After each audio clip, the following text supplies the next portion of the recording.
All right, welcome to lesson 717, looking at measuring angles with a protractor.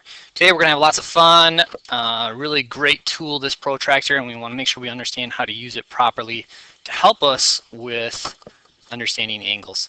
So as you look at the shapes on the screen, we see a couple different ideas. First of all, we can understand that degrees usually refers to a circle originally, and so we get a 360 degrees in a circle. So of course, if you have half of a circle, that gives you 180 degrees, right? Which is also very similar to what we would call a straight line. And then of course, we're very familiar with our 90-degree right angle. And so we have all these different concepts that help us understand angles. And while we have all these different ideas, what about the rest of them, right? What about all of these angles? Our acute angles. Oops. We should probably leave it there so the degrees all match up. Our acute angles, our right angles, our obtuse angles, our straight angles.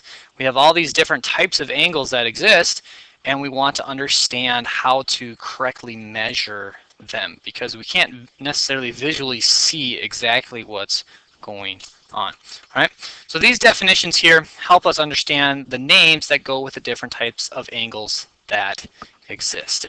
All right, okay, let's pull out our protractors then, which I doubt you have one with you right now.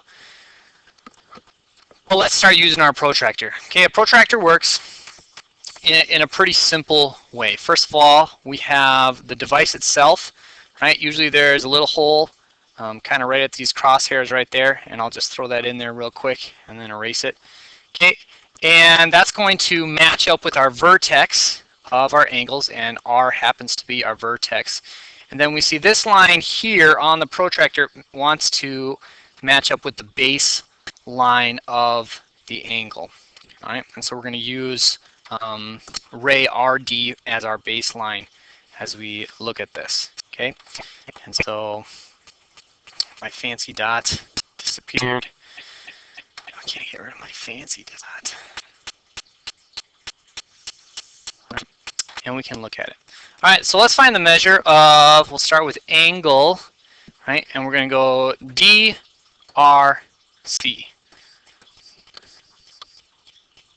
All right. So if we put a little m in front of it, we say the measure of angle DRC. All right, because this is our base right here. Right, from here, our protractor, we can see the line extending up, up, up, and it passes underneath through our little notch right here. Okay. Now, how do we determine which set of numbers we're using? Right, because we got a 30 and a 150 both right there, and a lot of it has to do with which side our base is on. Right, if our base is going this way, we're going to use the inside numbers. Right, if our base is going that way, right, then we're going to use the outside numbers, right, the outside numbers out here. So depending where the base of the angle is determines which one set of numbers you end up using. Now, since our base is going to the right, we're going to use the bottom numbers, and we can see that the line passes right through the 30, and so we would say that that is 30 degrees, and that makes sense because it is definitely an acute angle.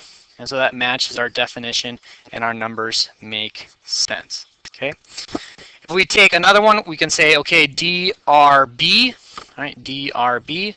So we want to find the measure of angle DRB. Right. So here's our base. Okay.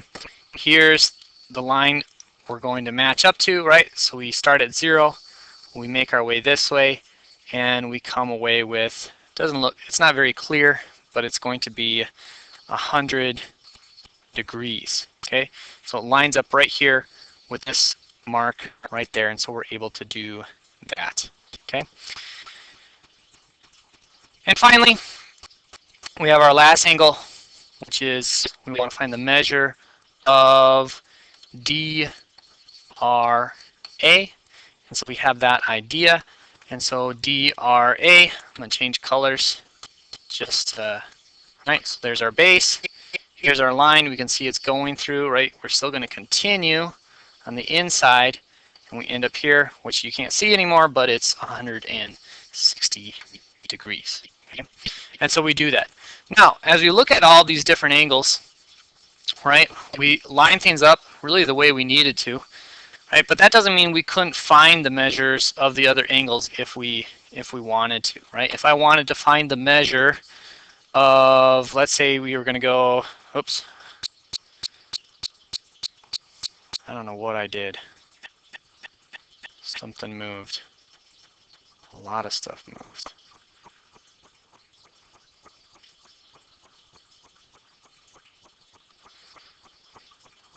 If I want to find the measure of, I think this is C here, right? C, R, B, right? What I'd need to do is I'd need to take my protractor and turn it, right, so that it matches my new base, right?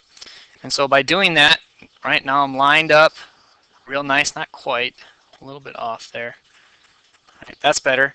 So C, R, B, and now I can line it up this way, and once again I get that degree of inside angle still 70 degrees, right? So we can turn and we can do that in that sense. All right, so here are some samples for you guys to try. Okay, reading it as best as possible. So find the measures of angle XEY, XEZ, and WEX, right? Do notice that our base is on the left side now, so we got to use the outside numbers, not the inside numbers. Right? Go ahead and pause the video because the video is going on. All right, now that we know how to measure them, if the angle is already there, well, how do we make one ourselves? When making one ourselves, we're going to follow a very, very similar process, right? We got a protractor, and the first thing we want to do is we want to start with a point. That point just goes on your paper.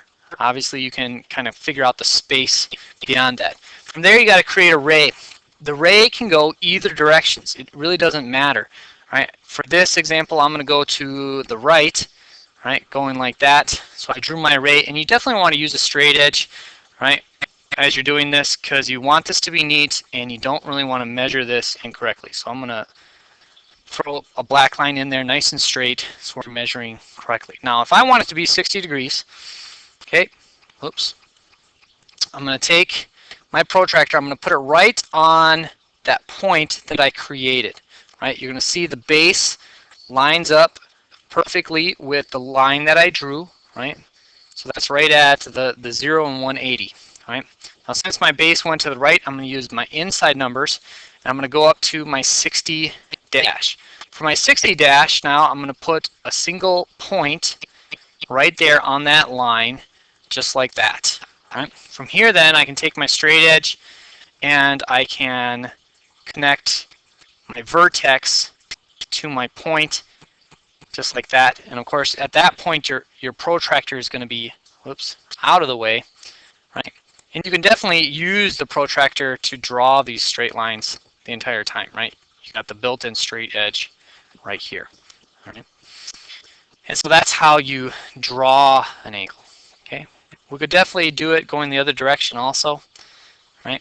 So just one more time to demonstrate the process, right? So I started with a point. Okay, I don't think that line ended up being straight. Okay, it went straight over. Here I'm going to take my protractor now, put it right on that point. Okay, right at the end point, it's in line with everything here. Okay, now I went to the left, so I'm going to use the outside. So I want to go up to 60, which is right here. Put the point, and then right, I'm going to use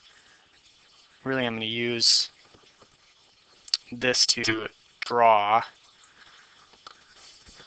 I use my straight edge to connect my dots. And once I got my dots connected, then I can trace my line, right, nice and perfect, and we can say that this is a 60-degree angle, just like that. All right, so that demonstration took a little longer with the drawing, but hopefully you understand how that works, and that takes us to the end of this lesson. You will be drawing some angles in your lesson.